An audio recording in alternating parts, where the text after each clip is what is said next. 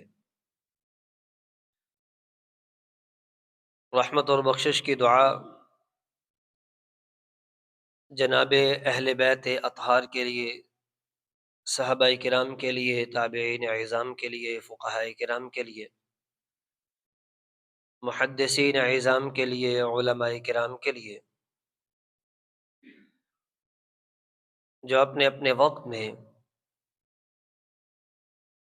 رب کی نعمتوں کا احساس اور پھر ادراک کرنے کے بعد اس کا شکریہ ادا کرتے رہے، لوگوں کو شکریہ ادا کرنے کی تلقین کرتے رہے، علم وحی کو پڑھتے رہے، پڑھاتے رہے، سیکھتے رہے، سکھاتے رہے۔ عزیزان گرامی،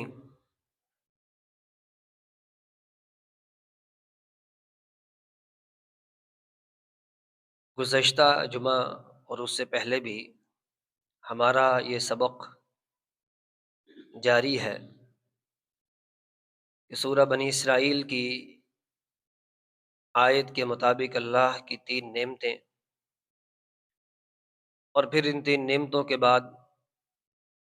اس نعمتوں کا اللہ کے ہاں جواب دہ ہونا ایک مسلمان کے لیے، یہ اللہ تعالیٰ نے ہمیں اس کی رہنمائی فرمائی ہے۔ تو گزشتہ جمعہ ہم بات کر رہے تھے کہ اللہ کی ایک نعمت، ان 3 نعمتوں میں آنکھ، اس کا شکریہ یہ ہے کہ اس کا صحیح استعمال کیا جائے، غلط استعمال سے رکا جائے۔ صحیح استعمال کے حوالے سے ہم نے 6 باتیں، 6 استعمالات اس کے پڑھے تھے۔ ان میں پہلی بات یہ تھی قرآن مجید کو دیکھ کر پڑھنا، اور اسی طرح دوسری بات، دوسرا استعمال کہ حدیث کو دیکھ کر پڑھنا اور اس کو یاد کرنا۔ تیسری بات کہ نظروں کو پست رکھنا۔ چوتھا استعمال خشیت الہی سے آنکھوں سے آنسوؤں کا جاری ہونا۔ پانچواں استعمال اس کا یہ ہے کہ عبرتناک منظر کو دیکھ کر عبرت حاصل کرنا۔ چھٹا اور آخری استعمال ہم نے جو گزشتہ جمعہ پڑھا ہے وہ یہ ہے کہ مسلمان کے عیوب کو دیکھنے کے باوجود بھی اس پر پردہ ڈالنا۔ تو اللہ کی توفیق سے آج ہماری گفتگو کا محور و مرکز یہ بات رہے گی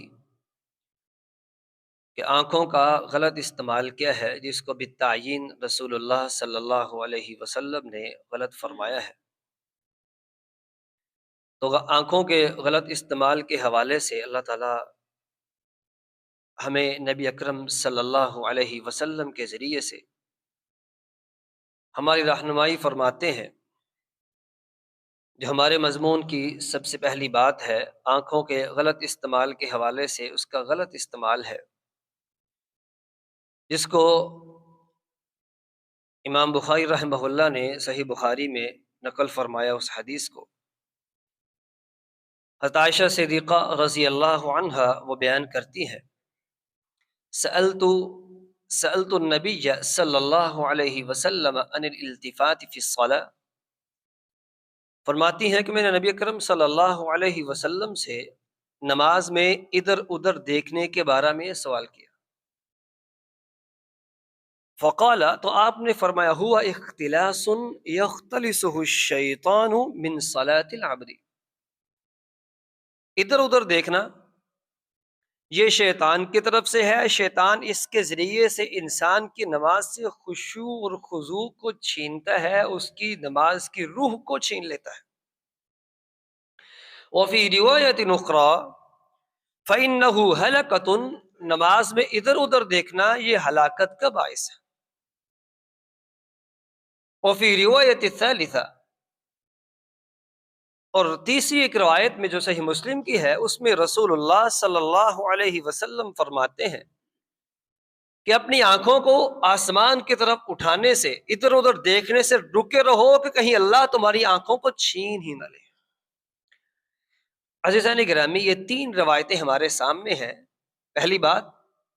شیطان ادھر ادھر دیکھنے سے انسان کے، ایک مسلمان کی نماز کی روح کھینچتا ہے، اس کے خشوع خضوع کو کھینچتا ہے۔ دوسری بات، یہ ہلاکت کا باعث ہے۔ تیسری بات یہ ہے کہ کہیں اللہ ادھر ادھر دیکھنے سے آنکھوں کو چھین ہی نہ لے۔ یہ تینوں باتیں رسول اللہ صلی اللہ علیہ وسلم نے فرمائی۔ تو ان تینوں روایات کی روشنی میں ہمارا سبق کا پہلا حصہ ہمارے سامنے ہے کہ ایک مسلمان نماز میں اپنی آنکھوں کا استعمال اس کا یہ ہے کہ جب وہ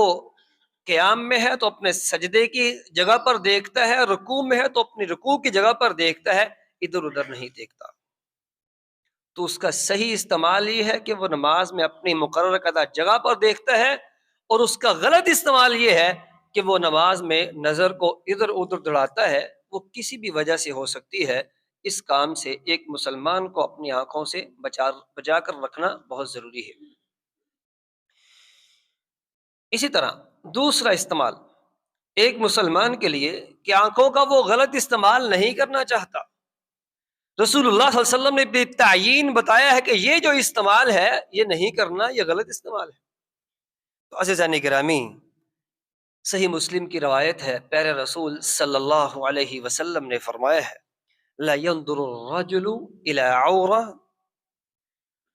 عورة الرجل ولا المرأة الى عورة المرأة۔ ایک مسلمان دوسرے مسلمان مرد، ایک مسلمان مرد دوسرے مسلمان مرد کا سطر نہیں دیکھتا، ایک عورت دوسرے مسلمان عورت کا سطر نہیں دیکھتی۔ گویا کہ سطر پوشی مرد مرد سے اور عورت عورت سے یہ بھی ایک فرض اور لازم حصہ ہے کہ مسلمان اپنی نظروں کو غلط استعمال نہیں کرتا۔ تو عزیزان گرامی، تو مرد اس کا سطر ناف سے نیچے سے شروع ہو کر انسان کے گھٹنوں سے اوپر، کیونکہ آپ صلی اللہ علیہ وسلم نے ران کو خصوصیت کے ساتھ بالتعیین نام لے کر الفخذ العورہ، آپ نے فرمایا انسان ایک مرد کی ران یہ اس کا عورہ، اس کا پردہ ہے، اس کو ڈھانپ کر رکھنا چاہیے۔ گویا کہ ناف سے نیچے سے اور اس کے گھٹنے سے اوپر اس کی رانوں سمیت ایک مرد مسلمان کا عورہ ہے، پردہ ہے، اس کو کھولنا نہیں چاہیے اور دوسرے مسلمان کو اس کو دیکھنا نہیں چاہیے۔ عورت اس کے حوالے سے کہ اس کا جسم، اس کو عورت کا معنی ہی پردہ ہے، تو ظاہری جو انسان کے اعضاء ہے اس کے علاوہ باقی جسم اس کا عورہ ہے، وہ عورتوں کے سامنے اس کو عیاں نہیں کرنا چاہیے، اور دوسری عورتوں کو عورت الرجل عورت المرأة، ایک خاتون کا پردہ داری والا حصہ، اس کی شرمگاہ، اس کو نہیں دیکھنا چاہیے۔ عزیزان گرامی، خاص طور پر یہاں اگر دیکھا جائے تو ہماری بات کے مخاطب اگر مرد ہوں تو یہ بات بے جا نہ ہوگی، کیونکہ ہمیں پہلے تو اس بات کا احساس ہونا چاہیے کہ ہمارا سطر جو ہم نے لوگوں کے سامنے شو نہیں کرنا وہ کہاں تک ہے، جیسے ابھی ہم نے عرض کیا۔ دوسری بات یہ ہے کہ ہم شاید اس کو اتنا برا نہیں سمجھتے، ہماری ران وہ نظر آ رہی ہے تو اس کو شاید برا نہیں سمجھا جاتا۔ اس کی بین مثال ریسلنگ کے پروگرام کو دیکھ لیجئے، پہلوانی اور کبڈی کے ان سارے کے سارے پروگرامز کو دیکھیے، اور پھر شہری زندگی میں سوئمنگ پول پہ نہانے کے وہ سارے کے سارے پروگرام کو دیکھیے، جس میں لباس ایسا ہے جس میں انسان کی ٹانگیں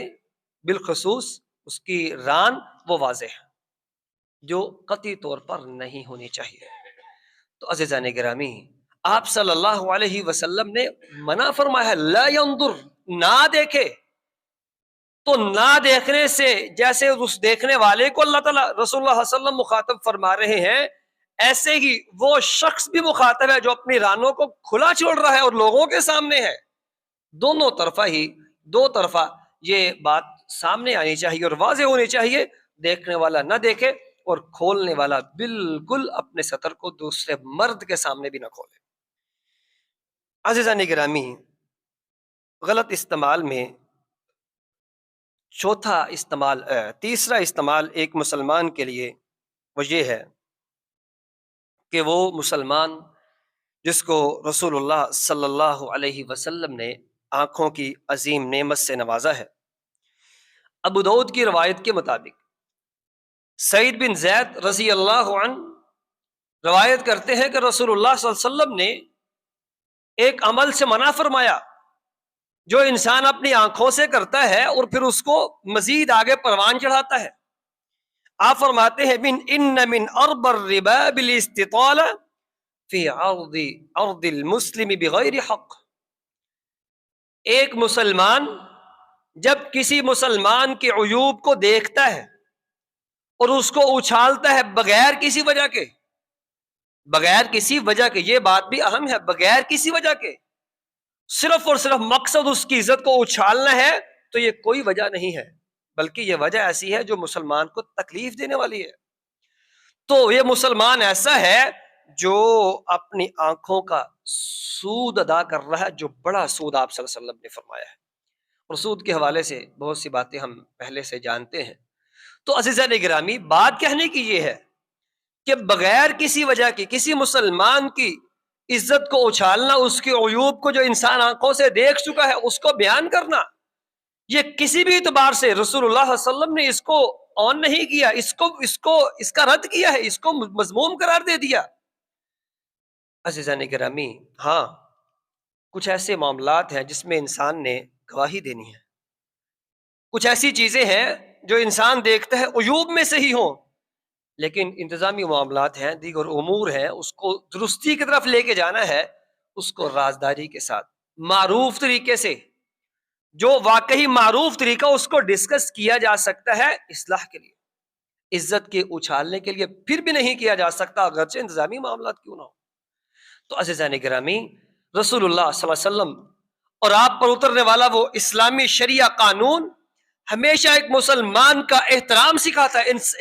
احترام انسانیت سکھاتا ہے، انسان کا ادب و احترام سکھاتا ہے۔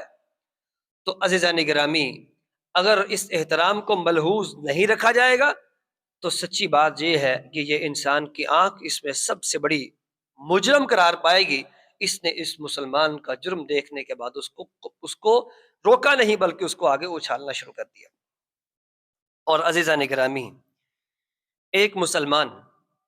اپنی آنکھ کا غلط استعمال اس سے رکنا چاہتا ہے، اور وہ چاہتا ہے کہ اس کا استعمال غلط نہ ہو، تو اس مسلمان کے لیے چوتھا استعمال جو غلط ہے، آپ صلی اللہ علیہ وسلم نے بھی تعیین اس کو بیان فرمایا۔ صحیح مسلم کی روایت ہے، رسول اللہ صلی اللہ علیہ وسلم نے بیان فرمایا ہے، وزن العین النظرہ،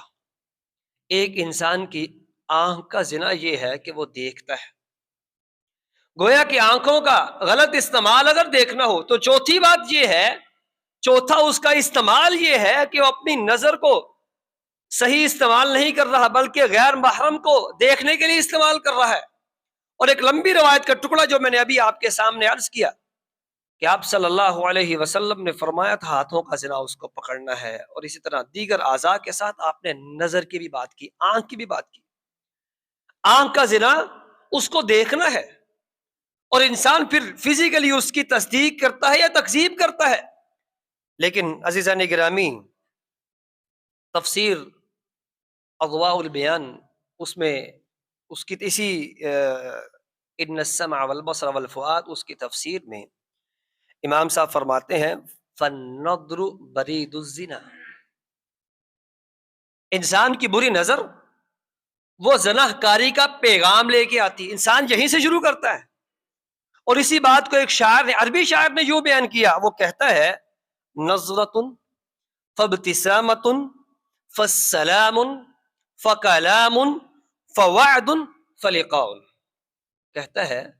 کہ سب سے پہلا کام انسان اپنی نظر سے شروع کرتا ہے، پھر مسکراہٹیں بکھیرتا ہے، پھر سلام اور دعا کے بعد کلام، بات چیت شروع ہوتی ہے، پھر وعد و وعید کے ساتھ ملاقاتیں ہوتی ہیں،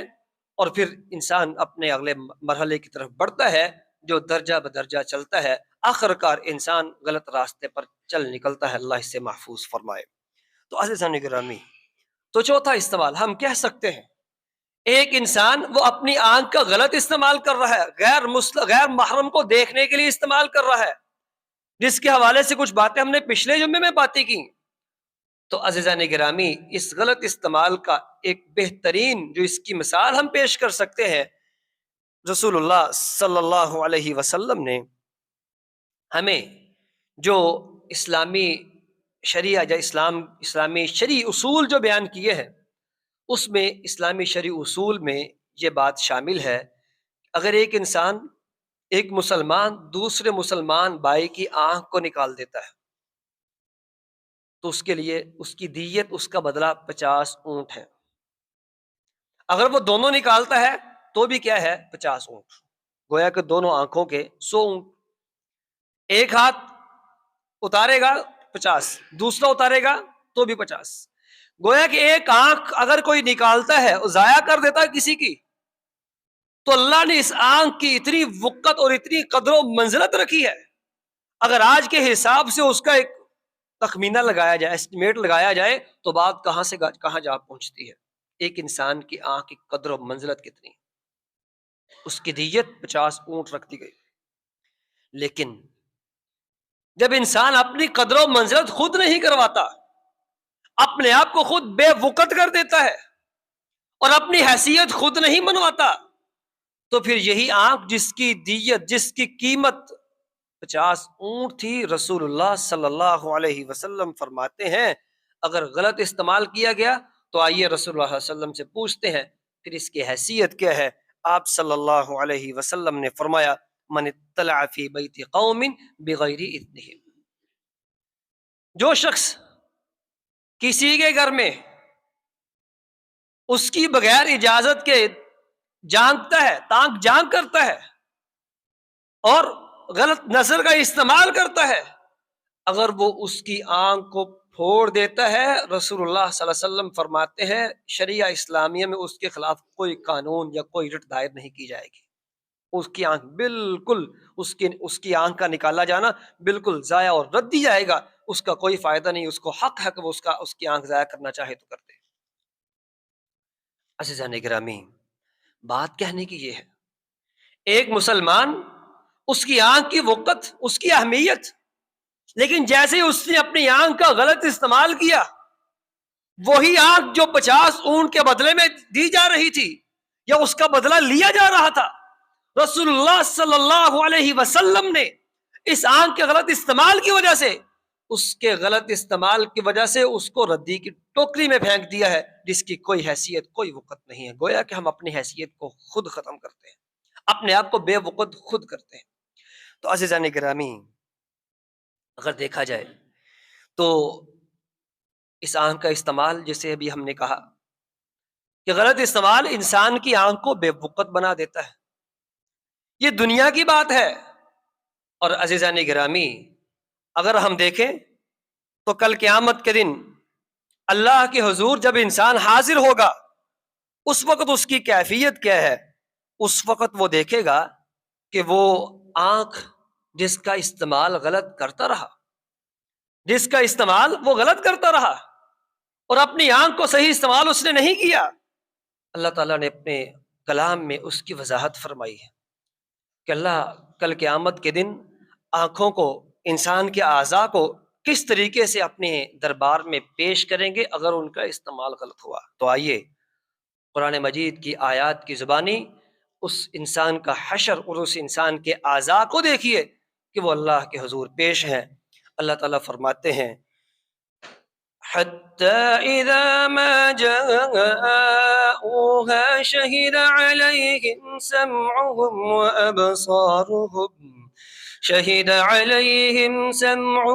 وَأَبْصَارُهُمْ وَجُلُودُهُمْ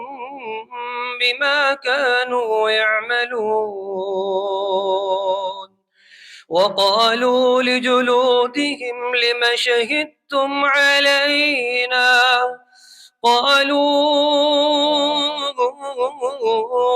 أنطقنا الله الذي أنطق كل شيء وهو خلقكم وهو خلقكم أول مرة وإليه ترجعون۔ کل قیامت کا دن ہے، انسان اللہ کے حضور پیش ہو چکا، انسان کی آنکھیں، اس کے ہاتھ، اس کا جلد، اس کا بدن، اس کی باڈی اللہ کے حضور بول کر خود کہیں گی، اور کہیں گی میرے مالک اس آنکھ سے اس نے فلاں فلاں جگہ پر فلاں فلاں موقع پر اس کا غلط استعمال کیا تھا۔ تو انسان کی آنکھیں جب خود بولیں گی، انسان کے اعضاء بول بول کر بتائیں گے، تو انسان اس کو مخاطب کرے گا، زبان سے اس کو کہے گا لما شہید وقالوا لجلودہم لما شہدتم علینا، اور تمہیں کیا ہو گیا؟ اس آنکھ کی عارضی لذت کی خاطر میں نے تمہیں عارضی لذت دی تھی، تم نے میرے خلاف گواہی دینا شروع کر دی۔ اللہ تعالیٰ فرمائیں گے او اللہ کے بندے، جس رب نے تجھے زبان سے بولنے کی طاقت دی، اسی رب نے تیری آنکھوں کو بولنے کی طاقت دے دی۔ اور پھر رب کہیں گے کہ یہی وہ جگہ تھی، یہی وہ موقع تھا جس کی طرف تم سب نے آنا تھا، اب بتاؤ تم نے اپنی آنکھوں کا استعمال کیسا کیا؟ اور یہی وجہ ہے کہ رسول اللہ صلی اللہ علیہ وسلم نے ہمیں کچھ دعائیں سکھلائیں، کچھ باتیں بتائیں، اور ان دعاؤں میں یہ دعا انتہائی خوبصورت ہے، اللہم طہر قلوبنا من النفاق، اے اللہ میرے دل کو نفاق کی بری بیماری سے پاک کر دے، اللہم طہر قلوبنا من النفاق واعمالنا من الریا، میرے اعمال کو ریاکاری سے بالکل پاک صاف کر دے، وَأَلْسِنَتَنَا مِنَ الْكَذِبِ، میرے مالک میری زبان کو جھوٹ سے پاک کر دے، وَأَعْيُنَنَا مِنَ الْخِيَانَةِ، میری اللہ میری آنکھوں کو جو یہ خیانت کرتی ہیں، جس کا استعمال غلط ہو رہا ہے، میرے اللہ ان آنکھوں کو خیانت سے پاک اور صاف کر دے۔ اچھا یہ آخری جو جملہ تھا نا، اس پر اللہ تعالیٰ نے آخری جملے پر مزید تنبیہ بھی فرمائی، گویا کہ مسلمان کو جھنجھوڑا۔ پتہ کیا فرمایا اللہ تعالیٰ نے نبی صلی اللہ علیہ وسلم کی زبانی؟ فَإِنَّكَ تَعْلَمُ خَائِنَةَ الْأَعْيُنِ،